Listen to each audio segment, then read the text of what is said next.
we're going to be talking about one of the most common causes of sciatica, which is disc herniations or a bulging disc. Welcome to Therapy Thursdays on Louisiana Living. We are physical therapy and balance centers. I'm Angela Yarborough, and this is Dr. Jerry Yarborough. Hello.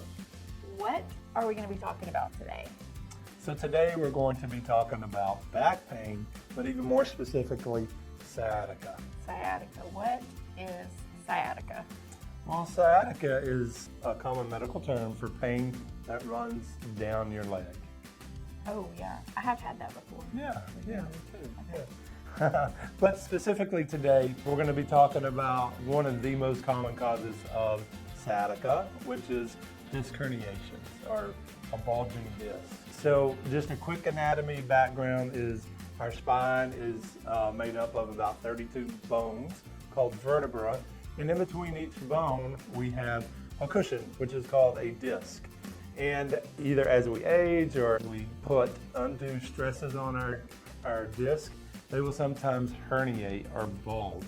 And actually 80% of the population actually have bulging discs. Now, not that whole 80% are affected or, it causes pain, but actually 50% of adults every year are going to experience some pain. And many of those are going to, miss doing work and all. So anyway, so we're going to focus on the cause of sciatica from disc herniation. So as that herniation or that bulge occurs, in between each bone we have a nerve that comes off, and it will innervate in our lower spine, either our low back or down our leg. And whenever it pushes on that nerve, that sends a signal down our leg. That's how we can have pain going down our leg, which is caused from a herniation in our lower back. And so what we're going to show you next is 3 good exercises you can start doing at home if you exhibit pain that could be caused from disc herniation. And you're typically going to know that it may be a disc herniation if the pain is increased when you cough, sneeze, twist, or bend. Okay? So let's get on to these exercises now and show you what to do today. So we're talking about sciatica caused from a disc bulge or herniation. So anytime that you've been sitting for a while or lift anything heavy or just having some lower back pain, you want to start off with some standing lumbar extension. And this is Dr. Jessica Clark, and she's going to demonstrate for us. So standing low back extension. Like that. Okay, just hold it a few seconds.